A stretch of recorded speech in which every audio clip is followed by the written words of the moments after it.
and welcome here to TalkFCB, and welcome back to the channel here today, guys, and a very happy Valentine's Day to all of you. But hey, the videos have got to keep coming, no matter what day it is here. We've got plenty of Barca news, because coming up today we're going to be talking about the renewals that we're seeing at the club, what that means, and we're actually going to be using Jamal Musiala as an example in today's video. And of course, guys, we've also got to talk transfer rumours, and particularly when it comes to Neymar, because yeah, it's 2025, but that doesn't change the fact that there are still, I repeat, still serious rumours linking Neymar to Barca. We're going to be talking all about that.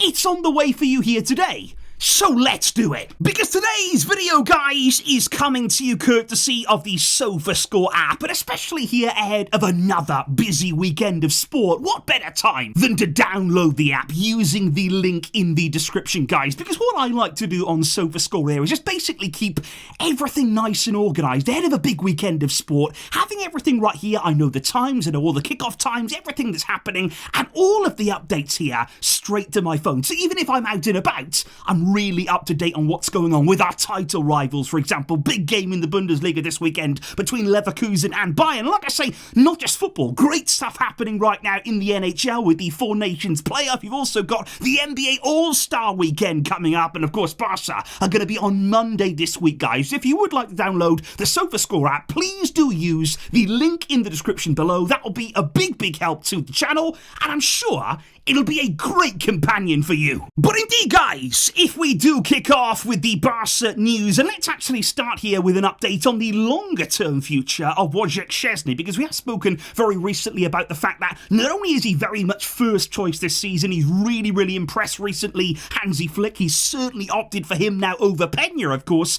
but looking longer than just this season, he may well stay on for next two. And Deco has actually said here that, look, if Szczesny is happy, he is definitely a player to keep in our mind, because he can still give us a lot next year. I don't know his plans yet. He said we haven't actually spoken fully about it, but we will speak soon. It does seem as though the club are looking at Szczesny. They're thinking about certainly extending that deal beyond the end of the season. And would you be happy to see that? And thinking about next season, of course, with Ter Stegen back fit, back in contention, what do you think is going to happen with the goalkeeping positions at Barca, guys? But one thing that we have to talk about today, huge news in my opinion, Pau Cubarsi extending his contract at Barca right up until 2029 there. So a long-term deal penned there by Cubarsi. And that, like I say, is amazing news, because we cannot underrate, we cannot understate here how good not only he's been, but how good he is. This young man has played at an extraordinarily high level this season, and that is why right now people are starting to compare him. I'm seeing comparisons on social media to Raul Asensio at Real Madrid. Can we not do that? That is an insult to Cubarsi. He is in a league of his own right now. The football that he's playing, the way that he's almost reinventing the centre-back role right here. It is absolutely incredible what he's doing, and it's also amazing, guys, to see so many of our young talents here, the core of our squad, renewing their deals here. Long-term contracts for Gavi, for Pedri, now for Cubarsi. Lamine Yamal is going to follow, and not needing to break the bank to do it. You know, we're not having to really convince them with massive wages, because they want to be here. They are excited about playing for Barca. They're ultimately realising their dreams, and not only that,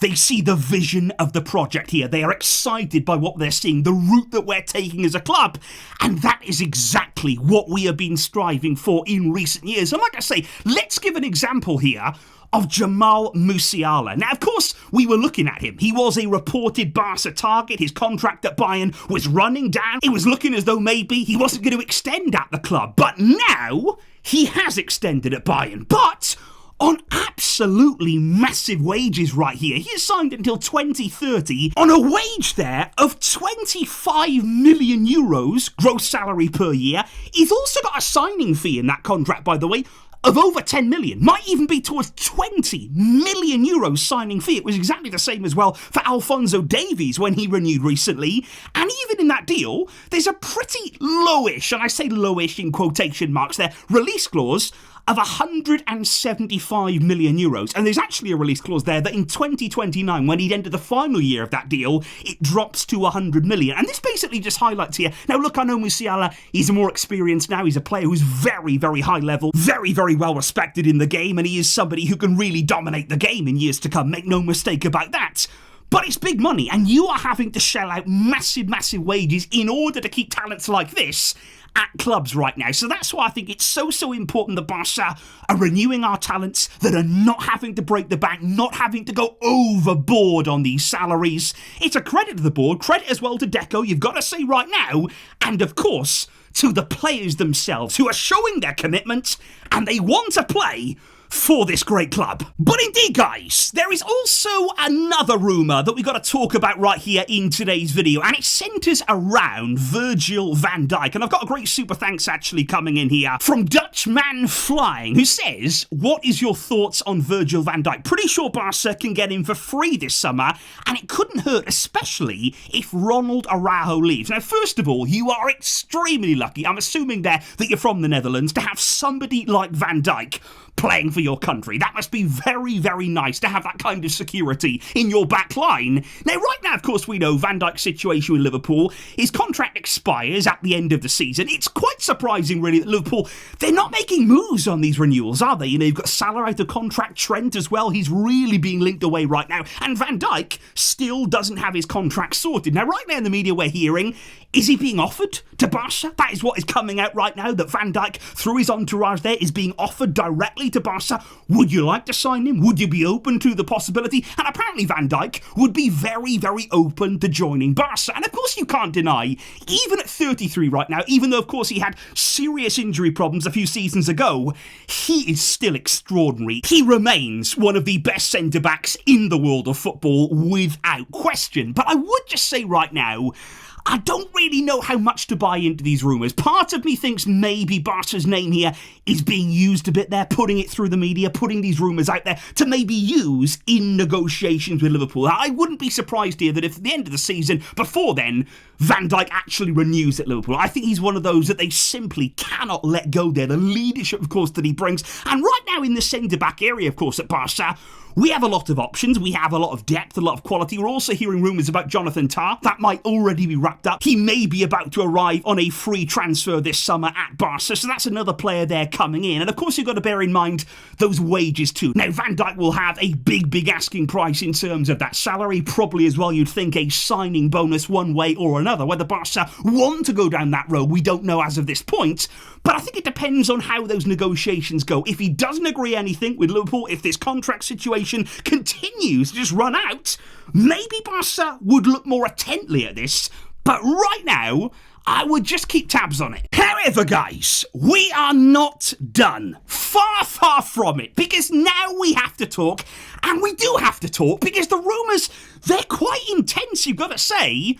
We've got to talk about Neymar, because the very latest in the media is, and we've heard this so many times before, but the rumours are Neymar still dreams of Barca. Now, it's quite interesting, of course, because, you know, I still dream of Barca. Doesn't mean that I'm going to sign there. I think at this point in my career, given the fact that it hasn't actually started as a footballer, it's unlikely. But Neymar is still hoping here that he can get that one shot, that he can get that one chance, the last dance at Barca.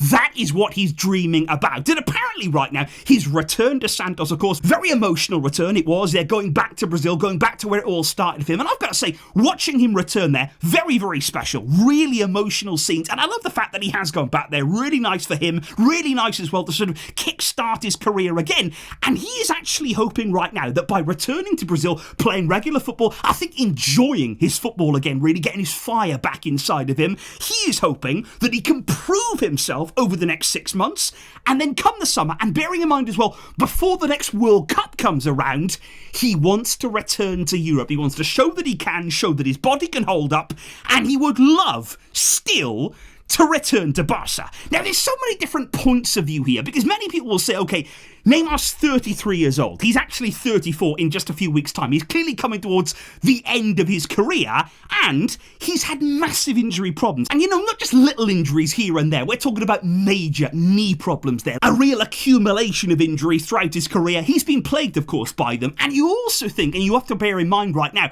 how physical La Liga has become. This is no longer the league maybe that even Neymar left, whereby it's a bit soft, you can get away with quite a lot in La Liga. It's really physical now. You go away at Getafe, Neymar is coming out of that game in absolute pieces. Let me just tell you that. So you've got to be very, very careful with him. And of course, you look at it from Barca's point of view. It depends, I guess, on what kind of salary he'd be looking at. Would he accept a very, very low wage? Because, of course, from an economic point of view, from the marketing point of view at Barca, I'm sure they'd be looking at the deal and thinking, okay, Neymar, from that perspective, it could really help the club. We could sell a lot of shirts. We could really get that Nike deal cooking. We could have lots of different sponsorships here added onto the club because of somebody like Neymar adding to the brand value. But in terms of on the field, let's remember, guys, that's our priority. We don't want to mess around with this team. We don't want to mess around with what Hansi Flick is doing. But could Neymar come in? Is there any way that he could come in and sort of be part of that squad in more of a kind of leadership role? I look at the squad right now, very, very young, of course, lots of talent, lots of young players. Could he be somebody that they look up to, learn from? Could he help the squad in terms of that leadership? You think of Lamine Jamal, he idolises Neymar. Lots of other young players in this squad have really grown up watching him. They're learning from him in many ways. And is Neymar now at the point of his career whereby it's not chaos anymore with him surrounding him, his entourage, he's not out partying, he's not out going to birthdays. Right now, he's maybe a bit more focused. He's in his latter years. He wants to make the most, really, of this time now. But I just think I'm scared of messing with the balance, because Neymar on low wages, Neymar's a sort of impact player. He's not somebody that if you keep him fit, if you could actually put him out there and he could contribute, he can still do something. I believe that Hansi Flick will kind of find a place for him in his squad. But it's messing with the dynamics. It's taking a kind of risk there, a gamble, adding an extra weight, extra baggage that you've got to deal with. And I guess in the end for Barca, it will come down to risk versus reward. Is Neymar worth taking that kind of gamble on? What kind of terms would it be on? What kind of state of mind is he in? And can I just say, guys, I don't think I will ever forgive Neymar for leaving in the first place. As soon as he left Barca, he wanted to come back. Now, why on earth did he leave? Especially, guys, and let me just say this. A few days ago, he did an interview, and he actually said, before my last week at Barca, Messi actually came to me and said, why would you leave? Why are you thinking about going? Is it because you want to be the main man? You want to be the best player in the world? Messi then said to him, because I will make you the best player in the world. He was there alongside Messi, who actively wanted to help him become his heir, become the next best player in the world, and he still walked away from all of that. He still turned his back on Barca for PSG.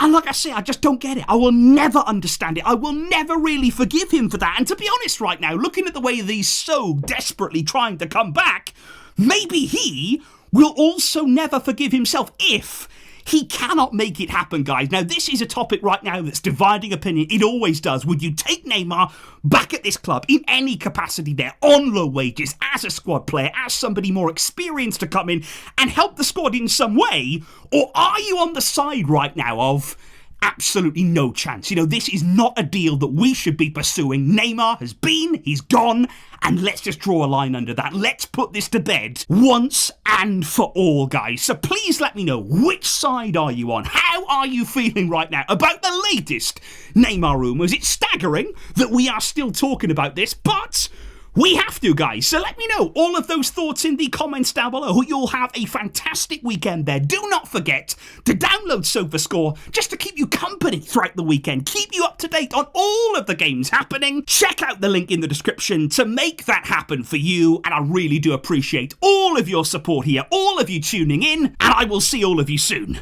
But until next time, guys, as always, Visca, Real Barça.